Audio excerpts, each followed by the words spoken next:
There we Hey, go. what's up, everybody? My name is Andrew Davis, and you're watching Conversations in Pop Culture. And yes, I'm scandalous like an Ashley. And I do want to remind everybody that this episode is brought to you by my friends over at Pocket Jack Comics, and they currently have a comic out in comic shops, Guinevere and the Divinity Factory, which came out technically in April/May, and it was in previews. And there's other books from Pocket Jacks that are going to be in previews. So, A, go bother your comic shop to go order it for you in previews, or maybe if they have it in the store, pick it up, or even to go further, ask them to go order you a copy because it's a great book. It's a fun book. It's obviously female empowerment, sexy females, lots of fun stuff's out there. Palace of the Golden Princess is coming too, which is an awesome book as well. Very cool in that regard. So go to your local comic shop and support that. That helps make this show happen, as well as you can go check out Pocket Jack Comics on Whatnot. And if you sign up using the link down below and you are brand new to Whatnot, you get a $15 credit for free, as well as if you use code Andrew, you can get an additional 15% off on some sexy comic artwork there, as well as on pocketjackcomics.com. But enough about that, because I have with me Jason Conley from Fate 68. So welcome back. What's up, buddy? How you doing? I'm okay. I'm okay. Watching a lot of basketball. Got a big game tomorrow with the Knicks. It's game 7, do or die. It's going to be very interesting. I have a theory. On how this is all going to play out. If the Knicks beat the Pacers, they're going to destroy Boston. If the Pacers beat the Knicks, Boston's going to kill the Pacers. So if Boston wins and goes to the NBA Finals, or the Knicks still. It's one or the other. But the Pacers aren't going beyond the next round. They're not going to the finals. Sorry to the Pacers fans. I stopped watching basketball when Jordan and them stopped. That's how far back I go. Now I'm enthralled with the UFL. I like the XFL, especially since they teamed up. So that's kind of my sports when I'm not working. Like, as you know, constantly talking. I'm always doing something. So for me, it's a little weird because I'm really into the card space. Yeah. So I need to know who's playing statistics. And so I'll watch like the game of the week. I can't even watch the Knicks because there's a dispute between Madison Square Garden and cable. So I can't even watch the Knicks if they're not on the game of the week. But I also pay attention to all this stuff because I need to know what to buy and what happened. And then it's the same thing with the WNBA because that stuff is just selling in my store. And I want to make money, and I would like to make a lot of money. And if Caitlin Clark, I could buy a Caitlin Clark card for $3 and then sell it for $12, I can't say no to that position. But that's why I'm watching sports. But that's not what we're here to talk about. You got a lot going on. You got a Kickstarter going on. Sugar Cookie, 1.5. or a half. Or half. Yeah. Started with 0, went to half. Yeah. I figured I'd give it a shot. I read it as I was speaking it. Like you ever read something where it's one and a half? Yeah, but it's really a half. But you read it. That's what. Yeah. So that's just, but yes. So what's the story behind that Kickstarter? Because the link's in the description up above, and I think you did like 17,000 so far.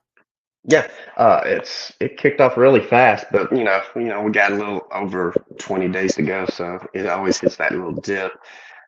Sugar / Cookie. That's 2 people actually. It's a couple of twin sisters that are bouncers from the pumpkin world. They work in the club where Pumpkin, or Sierra, as her human name is, works at this club, and they're the 2 bouncers, and they made their first appearance in issue 2 of Pumpkin, and which I'm almost completely sold out of.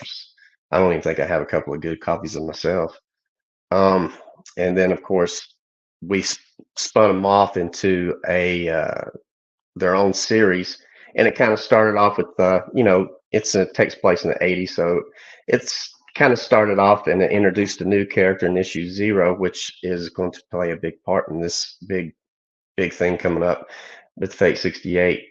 Little demon girl named Candy, really mean little bitch too, and she's in issue half, but we spun it because there's a scene in one of the versions of Sugar Cookie 0 where One of the sisters, Cookie, is making fun of her sister Sugar when she walks in her room and sees her like sleeping, drooling, just all laid out in like her underwear. And it's like, I wonder what in the world she dreams of. And that just that simple phrase of her in the comic, and then it just goes on to the rest of the story and never brought up again in Zero. I thought, you know what? What if the half is like the what she's actually dreaming? So half picks up from that remark in issue number 0 of like, I wonder what she dreams about. Let's actually talk about this, because obviously you have a bunch of different characters now in the Fate 16 universe. You have dolls, you have obviously Sugar Cookie in there. I'm trying to think The of what else. living dead girl, don't forget her. She's not to be confused, not to be confused with that well-known character, Tarna from Heavy Metal. So I don't know what else you have. Are those the 3 so far in the Fate 16? Well, we got Bender, JP Cummings, we got Sugar, we got Cookie, we got Pumpkin. You know why I'm asking, right? Because I don't know what connects exactly fully together yet, or certain things are private, whether if Dolls has fit in yet, or JP Cummings. It does, yeah. They actually, whoever got that, yeah.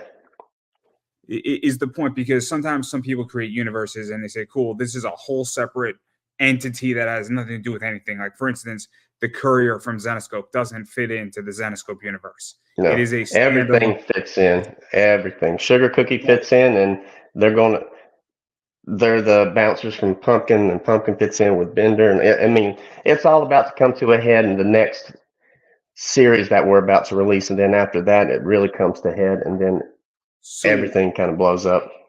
Let's actually talk about this a little bit, because obviously you did really well with Living Dead Girl.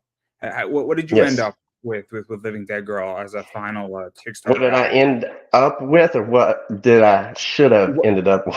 What did you fund? What did you fund? After about 20, just above 22, it was a little more than that, but you know, outside forces and circumstances beyond. Of course, but my point where I'm getting is that you're at 17 with this one. And so what is this like? Because obviously you're building out a universe, and you are funding in high numbers, where once you pass $10,000, you go from it being breaking even or a hobby to being a little startup business, to being sustainable, to being in growth mode. You kind of get off the treadmill, if that makes any sense. And now you're kind of Stairmaster a little bit. When you get to over 10,000, because now I don't want to say you're not a legitimate business if you do 6,000, but you're at the next level, if that makes any sense. And when you do it again, and that's when it becomes interesting, right? When you do 20,000 2 times or 3 times or 4 times, it's not a fluke anymore. So what is this like? Because clearly something is working here. It's actually the story, because I listen to a lot of things that the people that actually really make the decisions in the comic book business, which is the people that buy the stuff and the fans, and other companies think they make decisions on what is popular when they really don't. It's the fans that decide that. And I just decided to write stories that were interesting and, you know, play upon some of the likes that I had growing up as a comic fan in the 90s. And, you know, it started as a bucket list, but when it took off, my head was so full of these stories that, I mean, I've got so many still to come, and it's like, I wish I could get them all done and start getting it out there, because the story just kept getting better and better so much that people were really emailing me wanting to find out what happens next and want to know where that issue they could read to get them caught up. You know, like everybody who got the Living Dead Girl digital, for those that actually read the digital, some are waiting for the actual book, sent me an email and was like, holy shit, that ending, I never saw that coming. Because the ending, I'm not going to spoil, is like something that was like, whoa, okay, now I see how it's starting to connect. And so let's actually talk about this, because I think there's a debate going on right now in Kickstarter. Is Kickstarters, I mean, obviously you need good stories. Right. You know, anything, you know, I'm right now watching The Mayor of Kingstown. It's I brilliant. love it. Oh yes, absolutely. I'm It's on got me. episode 4, so don't ruin it for me. In which that, I won't. unfortunately, I'm in the middle of watching the NBA and the WNBA just started. Yeah. So get it in when I can. Everybody, I'm sorry if I'm disappointed. Everybody today, but it's so good, right? But the Oh story is yes. intriguing. And so same thing with Yellowstone. I'm like, cool. What happens next, right? But Hmm.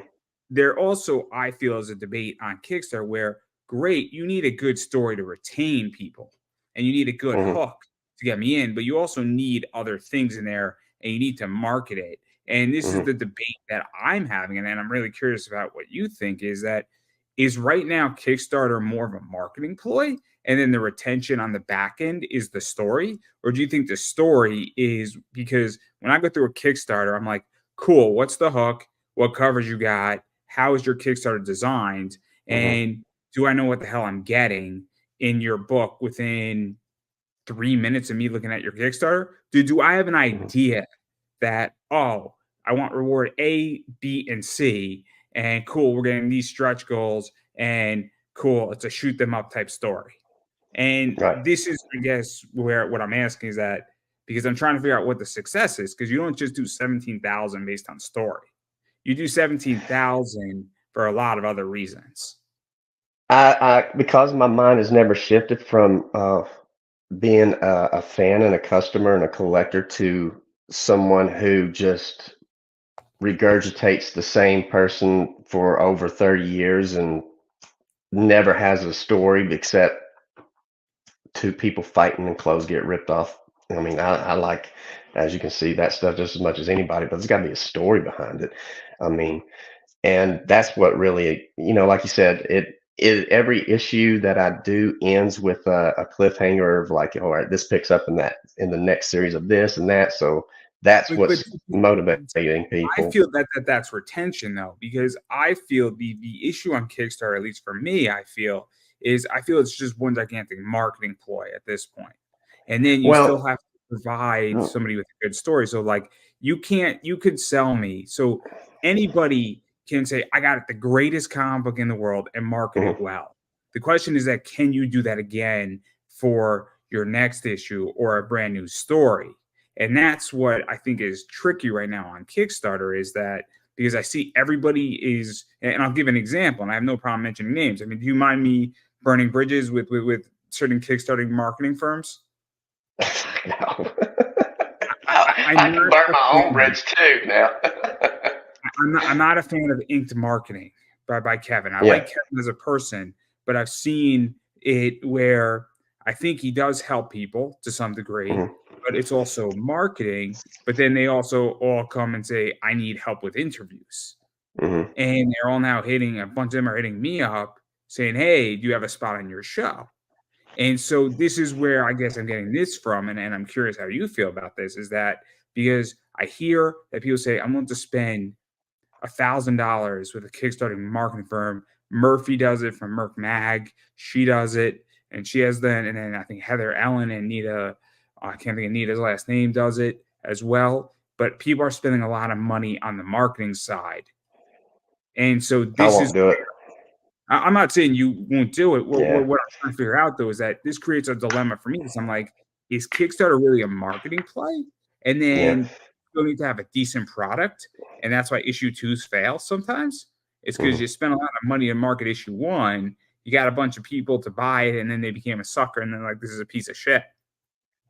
It's customer service, man. There's not one person out there that I've run into that says that we don't supply customer service as well too. That's another thing. I mean, I, I I still, like I said, I think as a fan and a collector, yeah, there's stuff out there that we put, with certain covers and things, but I come up with my ideas on my own. Anything that we got that is something new, limited, like I said, I told everybody, it's like if I say I'm going to print 30, that's all I'm printing. And even if somebody comes to me and says I want to buy 10, I say I've already printed the max because I'm not going to spend, me personally, 25, 30, $40 on something knowing that it's not, even though I like it, it's not going to retain its value.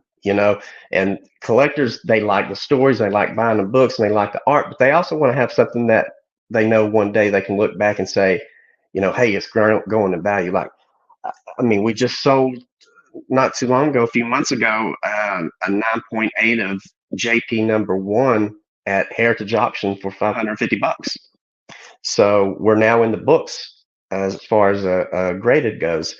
And that's because, the rarity of it. Like my first issue of Dolls, that was the first thing we ever did. It was such a low print run. I sometimes try and, one of our local shops who I had given some to put out, but haven't given anything else. He, one of our fans went up there and saw it on the shelf for cover price and bought every last one he had because they sell for over $100 online. And I'm like, crap, man. I was like, and I don't hardly have many of myself left over. And that's what sucks, is that I sold most of them, but they're so Let's rare. And actually talk since, about this. Let's actually talk about this, because this is a dilemma I have, right? So, mhm, right now, for those who don't know, I buy a lot of cards, and I mhm, buy 20, and then I sell 17.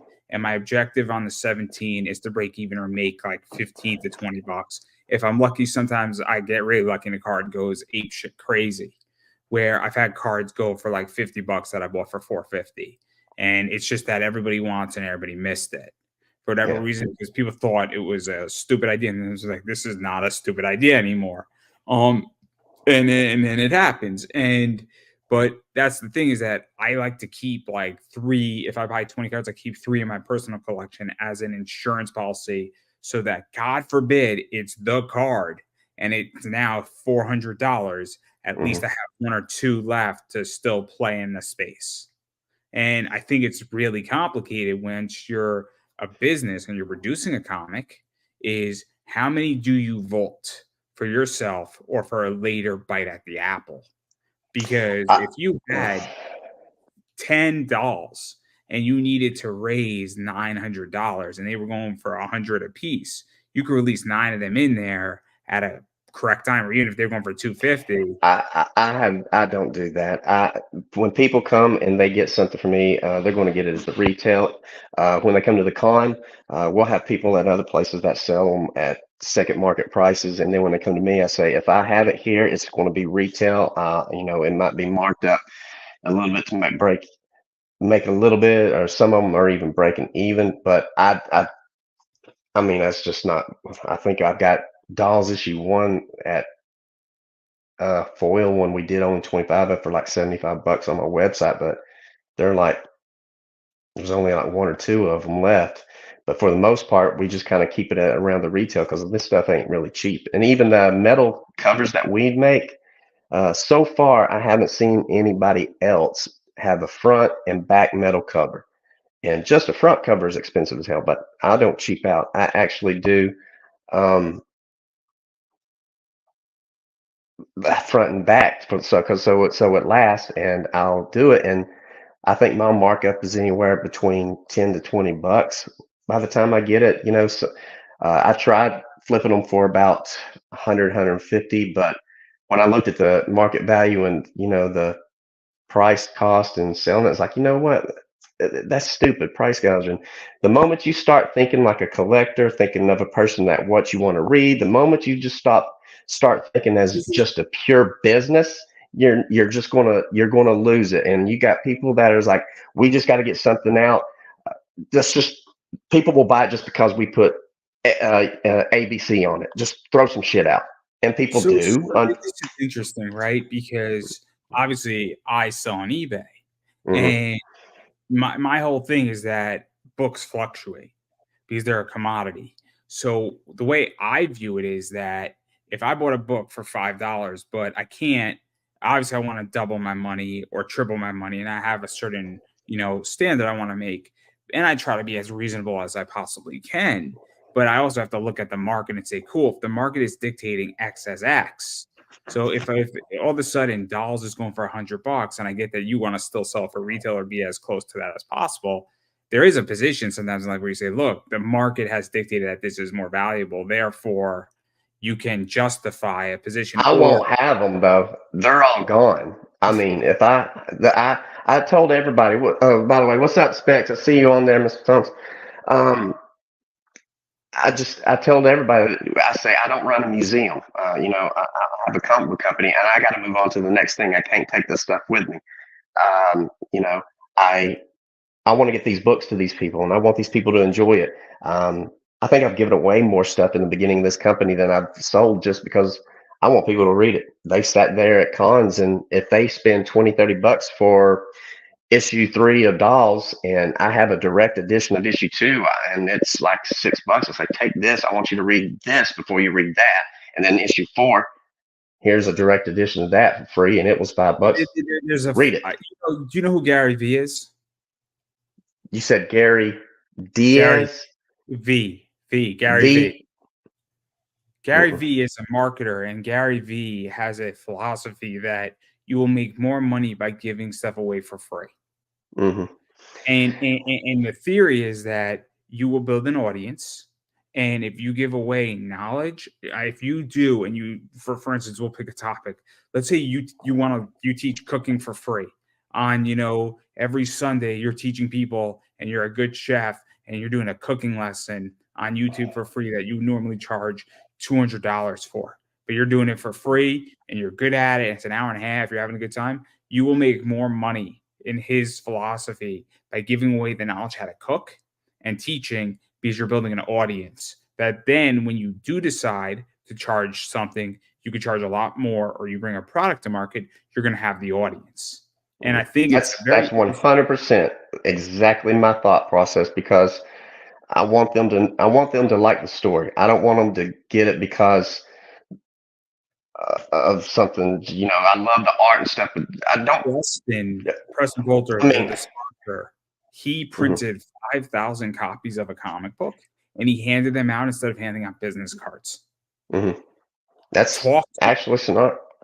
Super smart, because for 2 reasons. To print 5,000, or he might have been 3,000, 5,000, doesn't matter. It's really the same cost, because you're offset printing it. So you're printing books for like 60 cents, right, per book, which if you're printing 3,000 copies of a book, what is that, like 2,400 or even 2,200? I don't know. I haven't gotten that far in that many yet. But you get the theory, right? Mm-hmm. And why I'm bringing it up is that somebody might throw out a business card. You're not going to throw out a free comic book at a con. Right. That's why they got free comic book day. You have that too, but like, he's just like, oh, thanks for coming to my booth. Here's a free book of my new book coming out on Kickstarter in 2 months. Here's a 16-page preview of it. Let me know what you think. And his info is on the back of the book. So the business we did that at the cons when we first started. We would have 3 books that when people came in the door, there was a sign up front, and the guy passing up flyers, go see this table for a free book. And they come over and we give them a free book. And, like you said, once you hit that plateau and you break a certain barrier of the crowdfunding, I mean, it's nice, but the old saying, with more money, more problems. It seems like now you got a target on your back, and people are all of a sudden like, all right, now he was fine down here, but now he's breaking into our audience. What's going on? What can we do? Let's drum up some bullshit, So I mean, I've had my share of people, but you know what? I keep myself cool on this little thing here. I'm working. I even have my staff and the people that work for me. I told them, I said, stay off the social media. If somebody's got something to say, we'll run into them one day, and I'll ask them if they still want to talk to me about it. I have no problem with that. Yeah. See, I have a very different opinion, where I'm just like, okay, you do you. You do you. I don't confront people. Yeah, I don't. I mean, I won't confront you, but when you start insulting and accusing somebody of something, then I'll talk to you. I'll talk to you. I think so. So I've learned a very, very valuable lesson in my last relationship. Mm-hmm. When my girlfriend was quiet, I was terrified. When my girlfriend was yelling at me, I'm not scared one damn bit. Yeah. I'm not scared one damn bit. When somebody's not responding to you, you might want to double think it there for a second. And that's my philosophy. I'm not going to respond to you on this. I mean, I've gotten onto the staff for responding because my name's attached to everything, and then I have to go in and issue this statement of that, hey, so and so said this. But other than that, I don't care what you say about me, but one thing you're not going to say is you're not going to call me a thief. You're not going to insult the females on my staff. And if you want to call me names, that's fine. I don't care. You can call me names all day long. It's not going to hurt me. But don't call me thief, because everything I created is my there's own. a difference, and I'm curious. There's a difference between professional attacks and personal Hmm. attacks. So Yeah, if I've been I getting say, the personal attacks, and that's whatever. I don't give a if I write a review about your book and I shit. say, well, Living Dead Girl was better than Dolls, right? And Hmm. I write a thoughtful, provokeful article about that. That is not even a personal attack. That's a professional criticism. That's a professional. That's an opinion, and I welcome if those people that have been fans and stuck by me this whole time. There's numerous times we tell everybody, even the people that buy stuff at cons, I'm like, here, take this email. As soon as you read it, I want to know, even if it's not a good review, let me, because I can't make myself better if I don't know the truth. I don't want nobody telling me, oh yeah, yeah, it's great, and they deep down they say, well, and so now I get fans that come on and they send me emails that'll be like, what if you try this, or hey man, we're hoping for some more cosplay comes with this, and I'm like, okay, well let me see what I can do, and I work it in there because guess what? Doesn't matter what the hell I want. They're the ones that are buying it. They're the ones that are spending their hard money to do it. If that's what they want, I will give that to them, but I keep the story the same and I just listen to what they want, where other people will not listen to what the The fans reason want. why I bring this up is that I think a lot of people don't understand professional criticism. Mhm. Professional attacks are different than professional criticism, and then personal attacks Right. are a whole different ballgame. So if I attack somebody's family, that is a very Mhm. personal attack. If I attack somebody's business saying they haven't delivered on their Kickstarter and they're 3 years late, that's a professional attack. And if I say the story wasn't as good as the first issue, the art was beautiful, but the story was lacking a punch, and the story felt like a filler issue of Monday Night Raw, for lack of a better Mhm. word. That's a professional criticism. That's not an attack. And I Mhm. think this is where we are running into a problem in comics right now, is that people don't understand those three things are very different than each other. Mhm. And I think this is Yeah. why I am slowly getting out of comics and wanting not to interview people in comics, because I think personal attacks have been way more prevalent. I think professional attacks on people have become way more prevalent. And I think actual criticism and actual discussions about people's comics, if they're good, bad, what went right, what went wrong with their book, or even their Kickstarter, is becoming less and less. And I actually think it's Yeah. becoming a shithole, comics, and becoming a very unfun place to be. Yeah, well, my mentality was just leave me the fuck alone and let me do what I got to do, because I won't bother you if you don't bother me. But if you come over and you step into my yard, you're going to force me to take care of what needs to be taken care of. I mean, you don't call the females on my staff dicks and bitches or dead trollops, because I'm going to take offense to it, because they're ladies that they don't need to be hearing that. If you won't call me a dick and call me a trollop, by all means, I don't give two bit shit, because I'm not going to say nothing to you because you're on the other side of the computer, because that's where you feel safe. I'm going to challenge slightly, right? I believe people should be treated with respect until they Oh, don't treat me. yeah. So if somebody on anybody's staff, man, woman, I believe equal rights, equal fights, right? Hmm. It's a great saying. So if a woman is a bitch to me, I'm going to treat you. I go up to your table, I'm all nice. I'm like, hey, could you sign my book? I'm so excited for it. And then you treat me really shitty. I'm going to be like, okay, you acted like an asshole. Fuck you. That's how that goes. But if I came in and I act that way first, that's different. So I That's believe what we're having, though. People are attacking because um, that either we're not going to give into it, or B, um, jealousy rises and they're trying to beat down the competition, or did you let me ask you this. Did you feel that they don't want to build upward and they don't want to go outside and put an effort to make themselves better, and they think the easiest path to get ahead is by pushing somebody down, because there's all these other people in comics and competition is stiff, and so you got to take 15 people out so that there's more room for you? Do you think it's um, I wish, I would like to say no. I have no idea. To say yes would come across conceited because I still got a lot of work to do with my stuff. And I just want to write the stuff that I Yeah, like and the people like. I'll But tell what you. you're talking about, I'll tell you go what ahead. I think, right? I think Mhm, what it is that I think that the whole industry, where I think 5 years ago there was less comics on the indie scene and on Kickstarter. Now mhm. there are more people doing it because it is easier than ever to go find an artist, find a team, and develop a comic. Getting funded is complicated.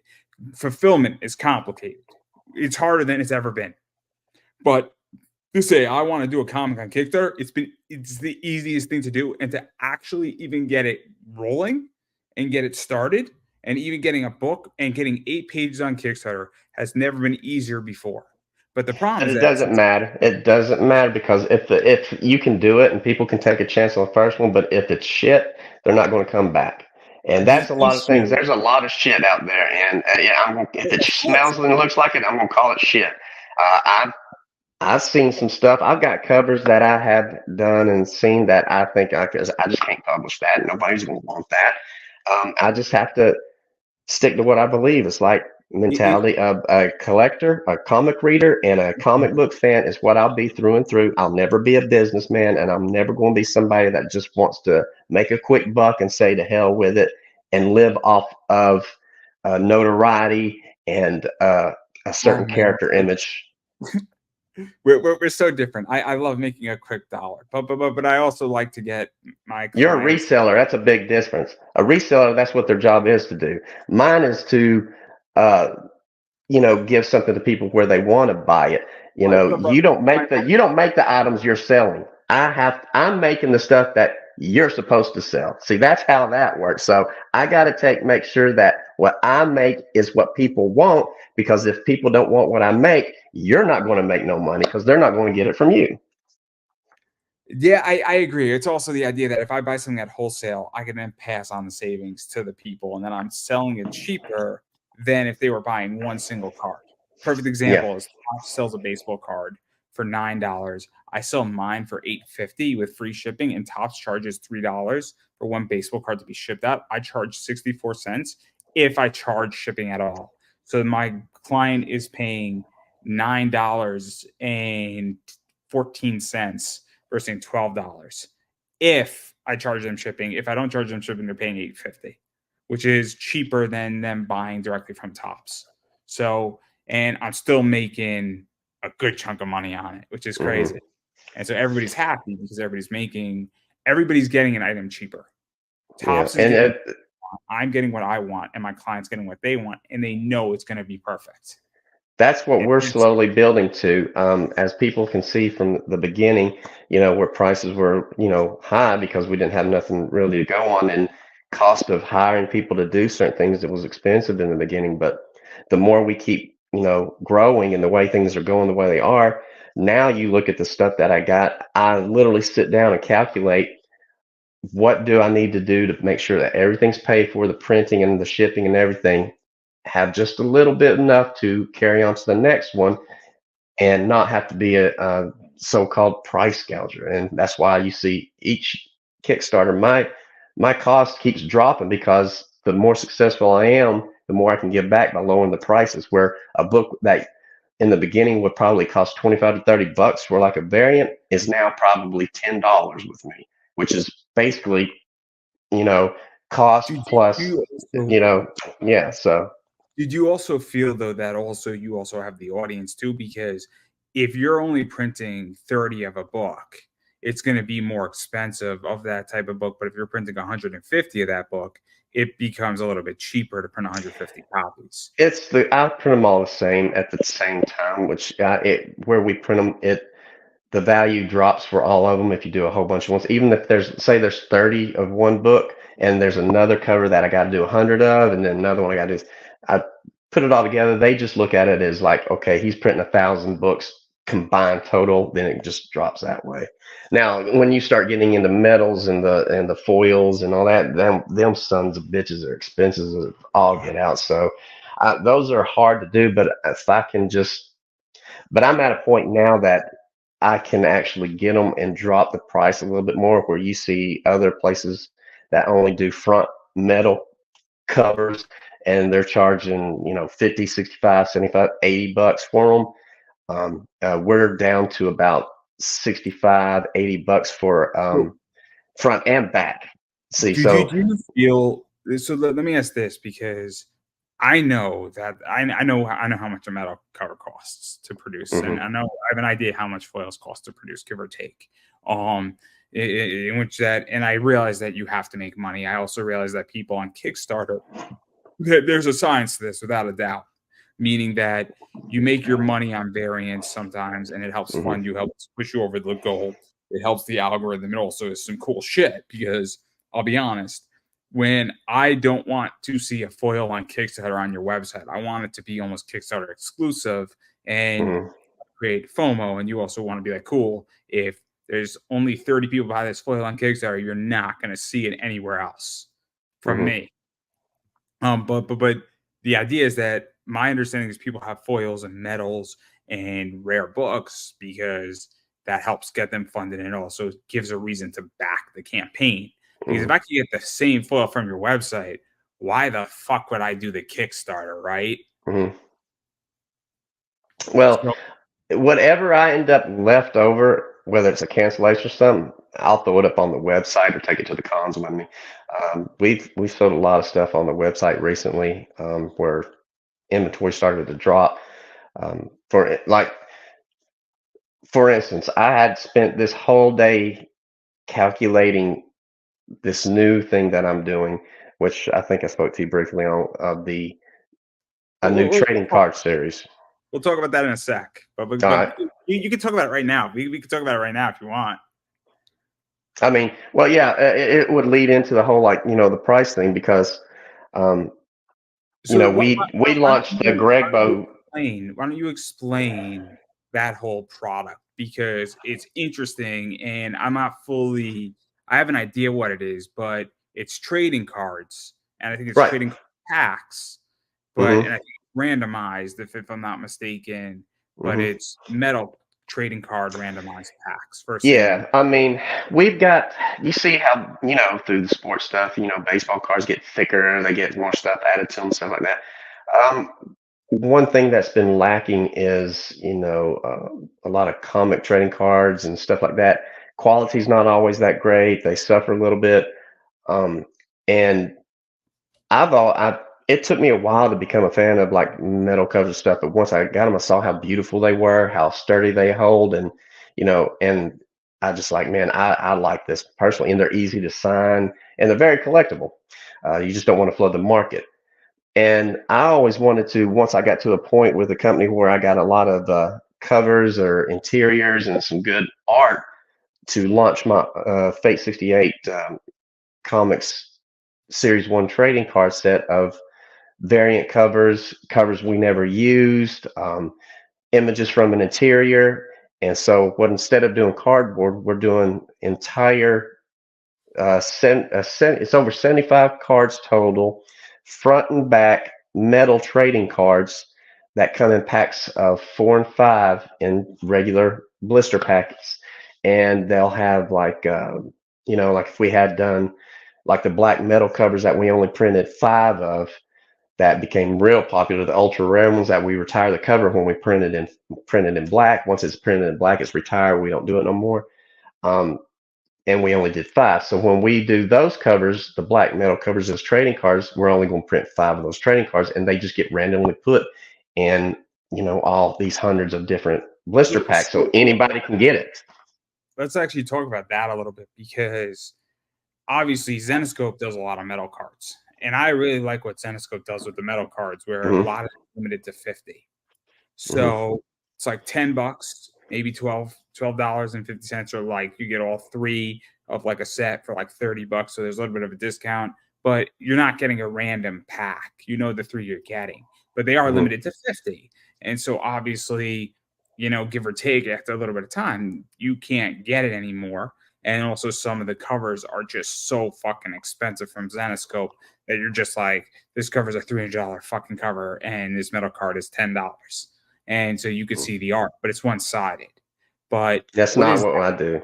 no, Mm-mm. no, that's not what I'm saying. But Yeah. what is this like? Because that I think is similar to the Mhm. idea of the cover stuff because there's also a point where a metal card is a card. And I don't know about you, but I don't have much room for comics anymore. When you have like Mhm. 7,000 comics in your basement, your girlfriend, your wife is like, honey, I would like my basement back. Mhm. So what, but my girlfriend doesn't have a problem with my cards because they're in a tight little binder and they're neat.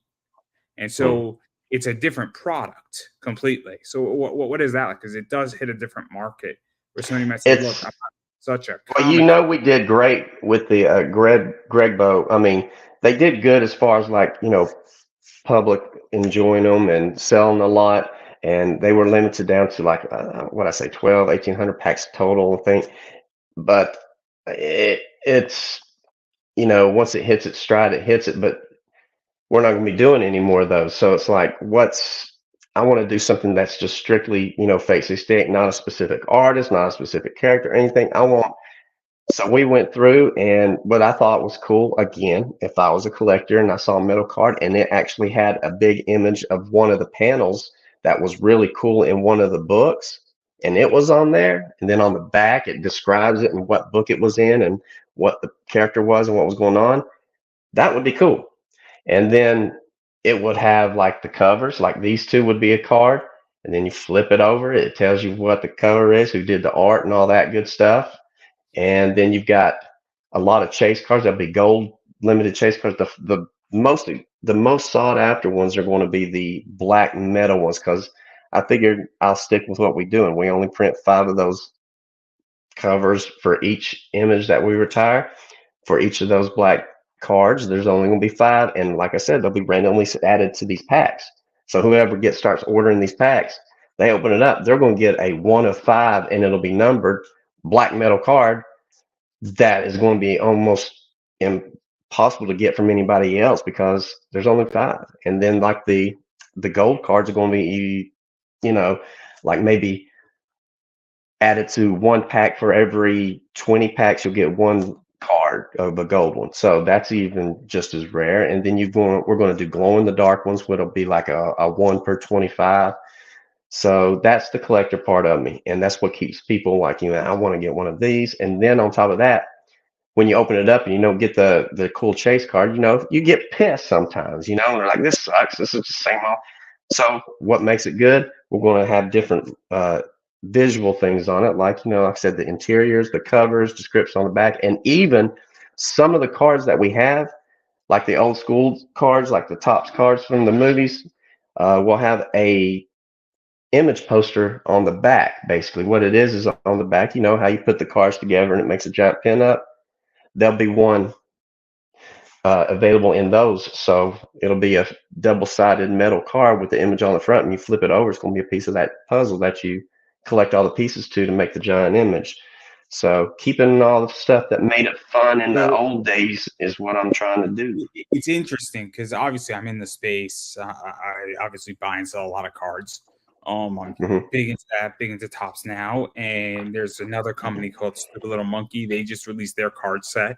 Hmm. Zenoscope obviously did their card set and they did really well with that. I think they did 90,000 on their Wonderland, and the first one Hmm. they did like 110,000, and they got their serial stuff that they've done, some Hmm. other stuff. So, and then obviously there's just a bunch of card games right now out there, and so collecting right now in cards is huge, and it's just interesting because I guess as a collector, I'm in the sports stuff just because it's the easiest thing for me to move.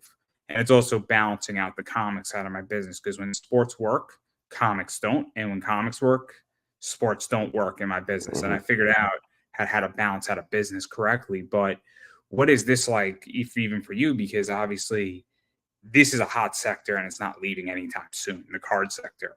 And I don't necessarily know how the metal stuff is going to do, but I know that card collecting, just in general, is right now one of the hottest things, and it's got a massive resurgence. And people just want cards, and they want to throw that into their binders, Yeah. and they want to trade. So, like, because it's going to hit a different demographic for your company completely. Hmm.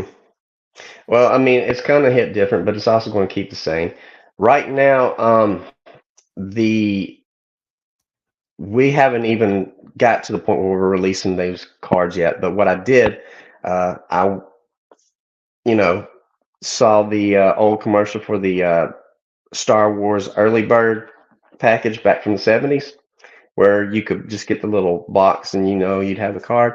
So I took that premise, and what I did is on the current Kickstarter that we got, I have a 3-day uh, event where it'll open up in the last 3 days of the Kickstarter, which I've been getting some emails. People want it sooner than that, so I might end up having to do that.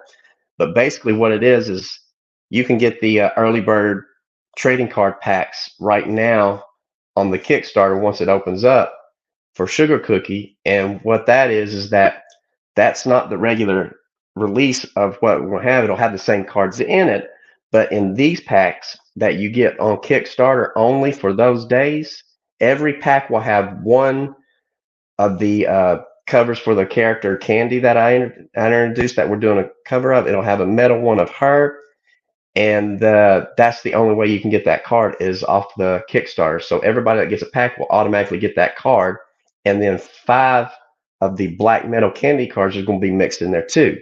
So once this Kickstarter ends and all those cards are out, whoever got it, they'll get that card that nobody else is going to get with the ones that'll be released when we release the actual full series. So this is an early bird pre-packaged deal where you can start getting the cards, but you will get the special card that is only available during those 3 days and won't be available in the other packs after that. So the incentive is like they'll get a card that nobody else will be able to get in any packs So after that. so Zenoscope does something interesting, and I'm curious how you would feel about this. Is that they have a Kickstarter exclusive pack for their Hmm. campaign that they did. So it was only available on the Kickstarter. So it's a special pack meant for the Kickstarter thing. So there's going to be cards in there that you can only get that are relevant to that campaign. And I know That's other kind of people. what these are. I mean, it's not called. I mean, let's be for real. If you got only 10 of us, limited a 10 print of something or a special collector's item that you're only doing 10 or 20 of, and you sell them all on Kickstarter, it's automatically a Kickstarter exclusive. I mean, I can't Yeah, sell any no, after what Kickstarter. I was referring to is that if you did a pack where you had all Mhm, these packs and you had special packs and you had 100 packs and there were only 100 of this candy card out there, and it was mhm, almost like a preview, and it's like you're getting 4 regulars or 4 randoms or whatever that is mixed in mhm, plus this your fifth one. I mean, mhm. that's an incentive because guess what? I might not necessarily be interested in the comic, but I'm interested in the cards. Yeah. And that's Well, yeah, where I think you won't it's get that one card off of Kickstarter. Once that Kickstarter ends, we won't be printing that card anymore to go in the actual packets to sell when we actually release them to be regular, uh, purchasable either on the website or anywhere else. So once the Kickstarter's over and you haven't gotten your cards from the Sugar Cookie campaign, that one specific card or one of those 5 black cards, if you didn't get it, the only way to do it is to get it from a reseller or somebody. That's the only way you're going to get it. We won't have any. I don't keep them. I sell them. I give it to the people that want it, and I'm you not going don't to keep vault it. anything for yourself for your own collection.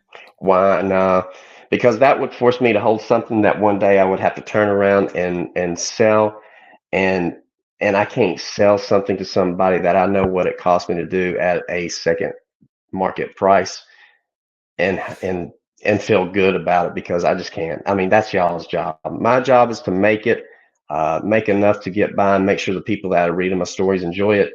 The secondhand market, that's you guys. That's the other people at the cons. That's not me.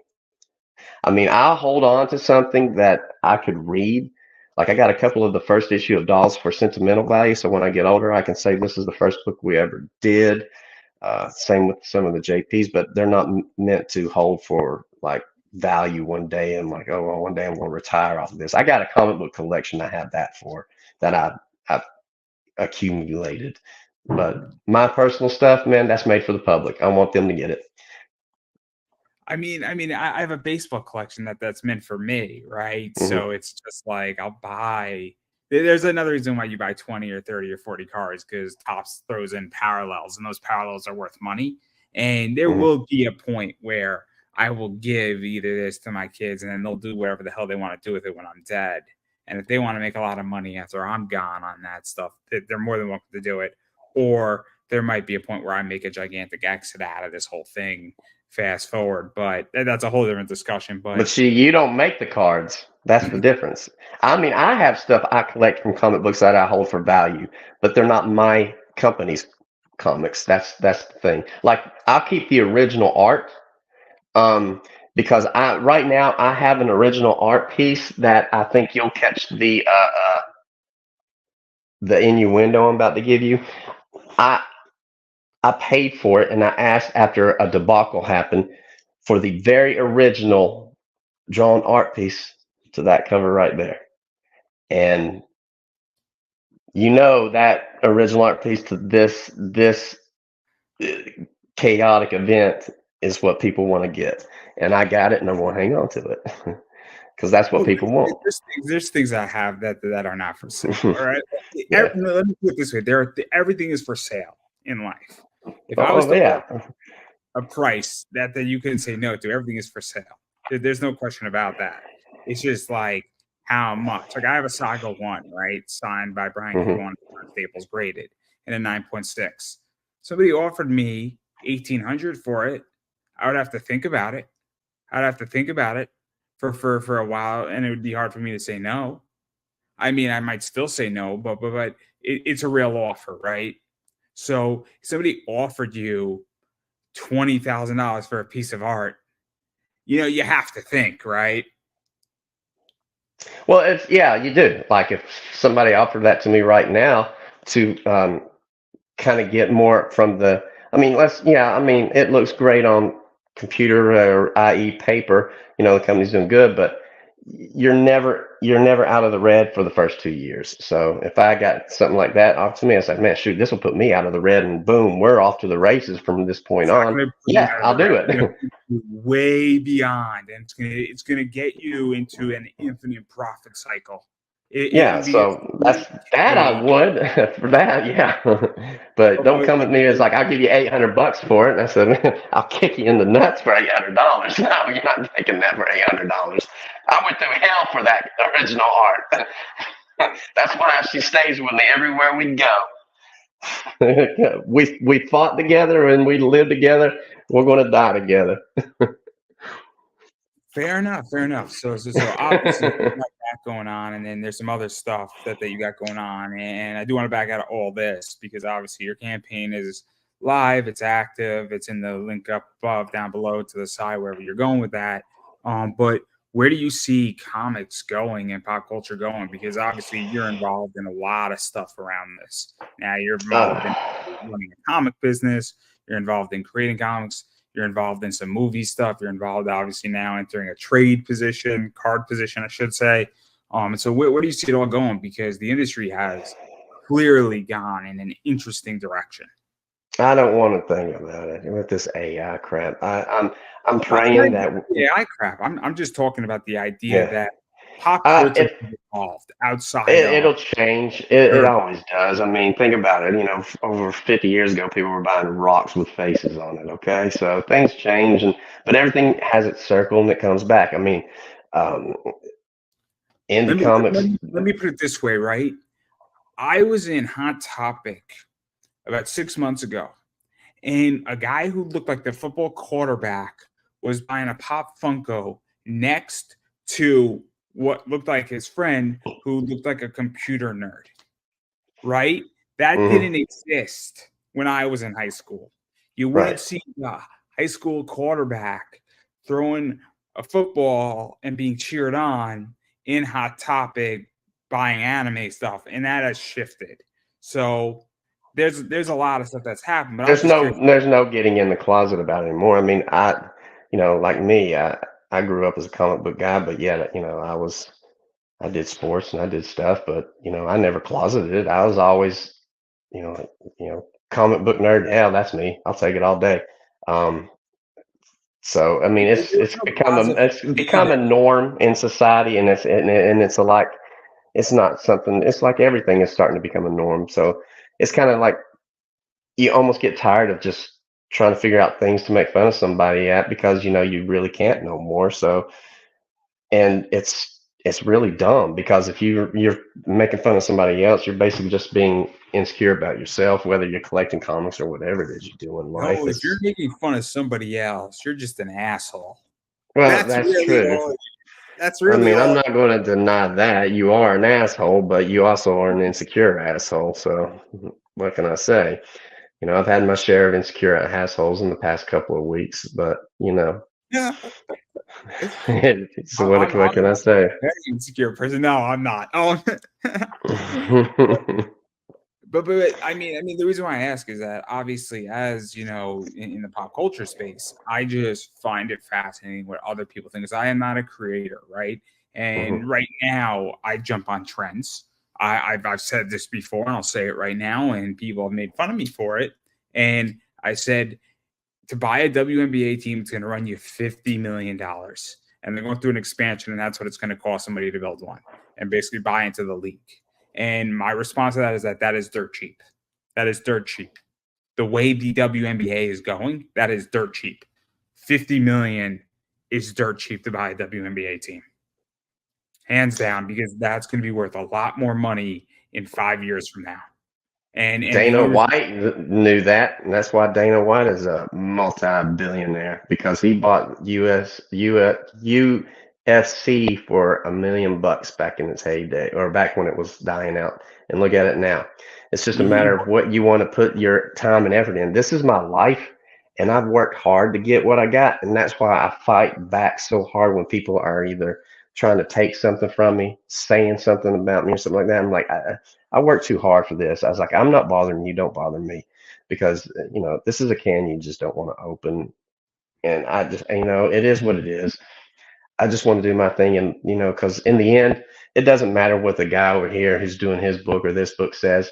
If the fans want it and they're going to buy it, then let them. I mean, if a certain person that I'm not a big fan of outsells me, well, hey, that's because the fans wanted to buy his crap and they bought it. That's, hey, what can I what say? the question should be asked is, what is he doing, and how can I copy and figure out what he's doing to sell Oh, I books? know what he's doing, and I'm not going to copy what he's doing No, because no, no, no. I'll give you an I know example. exactly. You know exactly what I'm talking about. No, Uh, no, no. I'll give you an example, right? Let's say so somebody on eBay, there's a seller, and I look at, okay, cool. What is he doing that we have similar merchandise, and what is he doing where he's selling double the books? And then you start saying, oh, he's advertising. Oh, he's marketing on Facebook. Oh, he's putting up Instagram posts. Oh, he's going on YouTube talking about this. Cool. Let me copy some of what he's doing. And he's not doing anything wrong. It's just mhm. that he's putting effort into doing things. And like, oh, he did A, B, C, and D. And then maybe if I do A and B, I'm like, oh, snap, I got 10% more sales, right? So if somebody is doing something and it's like, cool, they're on 10 podcasts and they got an extra $1,000 on their Kickstarter, maybe I should copy that idea of getting on shows. Well, that's putting That's the work into it. I mean, that's one thing. It's like if you're not going to put the work into it and you don't succeed in something, that's your own fault. But after a while, those kind of people start living off of name recognition only. Where it just kind of it's like we don't have to put as much marketing into it as we did in the beginning because now our name's out there. Where me, I don't know, I'm so passionate about it. I just love talking about it. I mean, I don't always go on all the shows all the time and stuff because like you and I talked before, I'm busy with so many different things that it's hard for me to. I'm barely able to get locked down to like signed books sometimes unless they see me at a con. It ain't that I don't want to. I'm in Atlanta all the damn time doing stuff, and the team is here running stuff and taking care of things and being insulted by jackasses. So, and then I come back and I'm like, what's been going on? Well, here's a list, and I'm like, what the hell, really? So they go, this person to get this and that. And I was like, well, send them another one. Well, they already got one. They're saying, I was like, I don't care. Send them another one. I was like, it's easier to send somebody a new book that cost me $8-10 to make than sit there and try to decide whether or not they're being honest. I was like, you know what? Take If they said it was damaged and they sent pictures, send them new books and let them keep the old ones. And we don't need the old ones back. And that's all customer service. And And then eventually people will go around and they'll say, no, I mean, this guy's going to take care of you. And, it's okay to spend $30, $40 on his campaigns or even more, because if something's not right, he's going to fix it for you because he does that. That's who he is. He's a trustable person. Where there's some people that I've got one guy, uh, I'd love to say his name, but I'm not. But I spent over $100 to help him out and bought an original piece of art from his Kickstarter. That was 2 years ago, and he still hasn't sent, nor has he done the book because he spent the money on bills. And that's just a bunch of crap. See, that's the kind of stuff that ruins names, and people get burnt from it. And without a doubt, without a doubt. and then it's like one cop beats somebody, they're not going to be mad at that cop.